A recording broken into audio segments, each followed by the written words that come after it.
Hi friends, welcome to my channel. ఇవాల్టి యమ్మీ and tasty recipe వచ్చేసి cold coffee అనమాట. ఫ్రాతీగా క్రీమీగా చాలా బాగుంటుంది. మరి చాలా సింపుల్గా చేసుకోవచ్చండి. మీరు కూడా టకటకా చేసుకొని చల్లగా సర్వ్ చేసుకోండి. ముందుగా ఒక మిక్సింగ్ బౌల్ తీసుకోండి. అందులోకి 2 స్పూన్లంతా ఇన్స్టెంట్ కాఫీ పౌడర్ తీసుకోవాలి. అలాగే అందులోకి ఒక 2-3 టేబుల్ స్పూన్ అంత షుగర్ని కూడా తీసుకోండి. నేను ఇక్కడ కొంచెం వేసి పాలలో కూడా కొంచెం వేస్తానన్నమాట. ఇప్పుడు ఇందులోకి 2 టేబుల్ స్పూన్ అంత వాటర్ని కూడా వేసుకొని బాగా బీట్ చేసుకోవాలన్నమాట. మీరు స్పూన్తో బీట్ చేసుకోవచ్చు, బీటర్తో బీట్ చేసుకోవచ్చు. మొత్తానికి అయితే ఇలా ఫ్రాతీ టెక్స్చర్ రావాలి. ఇప్పుడు ఈ క్రీమ్ని పక్కకు పెట్టుకుందాం.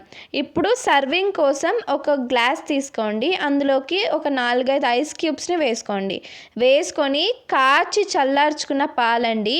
ఈ పాలల్లో నేను ఆల్రెడీ 4 టేబుల్ స్పూన్ షుగర్ కూడా వేసి కాచుకొని చల్లారి పెట్టుకున్నాను అనమాట ఫ్రిడ్జ్లో.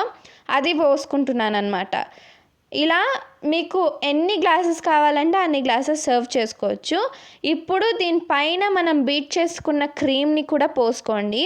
ఈ క్రీమ్ ఎంతైతే వేస్తామో అంత టేస్టీగా ఉంటుంది. కోల్డ్ కాఫీ అనేది చాలా బాగుంటుంది.